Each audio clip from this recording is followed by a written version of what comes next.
Assalamualaikum. Waalaikumsalam. Dengan Mbak siapa? Mbak Ani, Umurnya berapa Mbak? 20 tahun. Alamatnya di mana? Alamatnya Gergon. Baik, saya ulangi ya dengan Mbak Ani, umurnya 20 tahun, alamatnya Kergon ya Mbak ya. Sebelumnya perkenalkan saya Bila Media. Di sini saya akan melakukan KIE, konseling informasi dan edukasi mengenai nafsa ya Mbak ya. Seperti ini ya. Sebelumnya apakah Mbak tahu nafsa itu apa? Belum ya, saya akan jelaskan ya Mbak ya.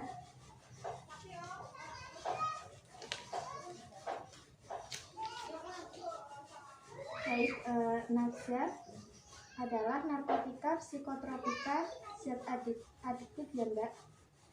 Nah, di sini pengertian nafsa sendiri adalah bahan atau zat atau obat yang bila masuk ke dalam tubuh manusia akan mempengaruhi tubuh, terutama otak, susunan saraf otak, sehingga menyebabkan gangguan kesehatan fisik, psikis, dan fungsi sosial lainnya karena terjadi kebiasaan, ketagihan, serta ketergantungan atau dependensi terhadap nafsu ya Mbak.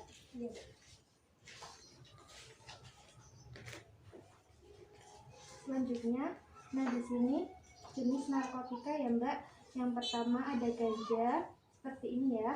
Kemudian sabu, ekstasi, kemudian ricona dan alprazolam ya Mbak, seperti obat-obatan ya Mbak ya. Virat juga seperti obat, kemudian tembakau gorila dan mushroom atau jamur ya Mbak. Kemudian apakah Mbak tahu psikotropika apa? Belum ya, saya jelaskan ya. Psikotropika merupakan zat atau obat baik alamiah maupun buatan, bukan narkotika, yang bekerja pada susunan saraf pusat di otak yang menyebabkan perubahan pada perilaku. Kemudian jenis psikotropika di sini terdiri dari 4 golongan, yaitu golongan yang pertama sangat kuat untuk penelitian atau sekedar mengecek efeknya, contoh LSD dan ekstasi. Kemudian golongan yang kedua lumayan kuat, digunakan untuk terapi atau penelitian ataupun obat-obatan, contoh amfetamin. Kemudian golongan yang ketiga cukup kuat, di sini obat penelitian, contohnya amobarbital ya Mbak. Kemudian golongan yang keempat ringan, contohnya diazepam. Ini seperti obat-obatan ya Mbak. Kemudian zat adiktif, apakah Mbak tahu zat adiktif itu apa? Belum ya, saya jelaskan.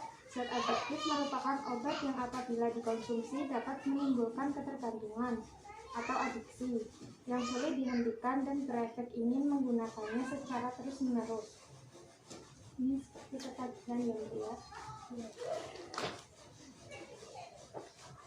Nah, di sini jenis-jenis nafsa di sini seperti ada yang menggunakan suntikan, di sini bubuk ya Mbak, dan di sini ganja, dan ini juga seperti obat-obatan juga ya Mbak, yang seperti tadi ya Mbak ya.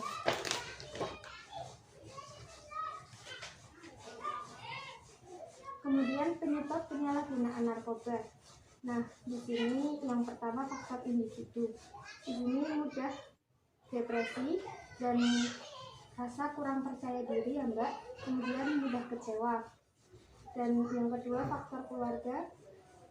Yang pertama komunikasi orang tua dan anak kurang baik. Kemudian hubungan kurang harmonis. Kemudian yang ketiga faktor lingkungan ya Mbak. Nah, di sini lemahnya penegak hukum, kemudian keadaan sosial ekonomi kurang mencukupi ya Mbak.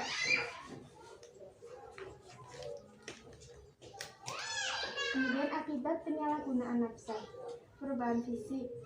Yang pertama pada saat menggunakan nafsa, jalan sempoyongan, kemudian bicara pelo atau cadel, kemudian apatis atau acuh tak acuh, mengantuk, agresif dan curiga. Kemudian bila kelebihan dosis atau overdosis, nafas menjadi sesak, denyut jantung dan nadi lambat, kemudian meninggal. Lalu bila sedang ketagihan atau putus zat atau sakau, mata dan hidung berair, menguap terus-menerus, diare, rasa sakit di seluruh tubuh, takut air sehingga malas mandi, kemudian kejang. Nah, selanjutnya pengaruh jangka panjang. Penampilan tidak sehat, gigi tidak terawat atau kropos, tidak peduli terhadap kesehatan. Nah, baik, selanjutnya dampak penyalahgunaan narkoba bagi organ tubuh ya Mbak. Yang pertama, pada mata, pupil mata melebar yang menyebabkan insomnia, tidak bisa tidur ya Mbak. Selain itu juga adanya gangguan persepsi penglihatan dan kecepatan reaksi yang dapat menyebabkan terjadinya kecelakaan. Kemudian pada otak, gangguan konsentrasi, penurunan daya ingat, proses berpikir dan perilaku. Dampak terburuk dapat mengakibatkan kerusakan permanen pada otak. Kemudian rongga mulut, mulut terasa kaku serta kering pada pangkal lidah dan otot-otot rahang. Selain itu juga mengakibatkan luka pada lidah dan bibir ya Mbak. Kemudian pada hati, melemahkan aktivitas sel-sel hati yang mengakibatkan terjadinya gangguan fungsi hati. Kemudian pada pencernaan, nafsu makan turun, daya tahan tubuh turun, mudah sakit, dan mempengaruhi metabolisme tubuh. Gejala penyalahgunaan nafsa di sini, yang pertama mual muntah, kemudian pusing dan merasa bingung. Baik, kemudian keringat berlebihan ya Mbak, dan mulut kering, otot-otot lemas. Selanjutnya gangguan tidur seperti tadi insomnia ya Mbak, dan selanjutnya penyimpangan perilaku seperti mencuri, berbohong, dan lain-lain.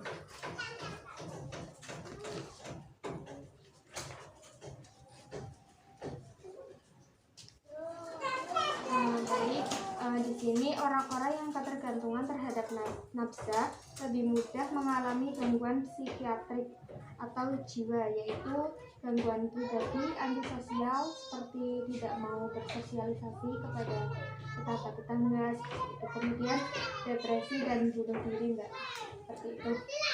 Apakah jelas? Mbak paham? Baik, kalau Mbak sudah paham, saya ulangi ya. Tadi jenis-jenis narkotika itu apa aja Mbak? Ada sabu-sabu, Ya, ada ganja, ya, ada mushroom. ya. Udah bagus, benar ya Mbak ya. Kemudian tadi orang-orang yang ketergantungan menggunakan narkoba itu mengalami gangguan jiwa. Nah, itu seperti apa tadi?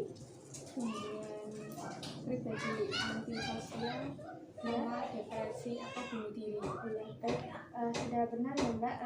Sekarang Mbak sudah tahu ya Mbak ya. Baik Mbak, di sini saya sudah menjelaskan tentang nafsa ya Mbak ya. Nah, semoga Mbak tidak menggunakannya ya Mbak, dan nanti Mbak bisa menerapkan di lingkungan sekitar Mbak kepada teman-teman supaya diberitahu untuk tidak menggunakan ini, karena tadi Mbak juga sudah tahu sendiri efeknya tidak baik ya Mbak ya. Baik Mbak, terima kasih atas kerjasamanya ya Mbak ya. Assalamualaikum.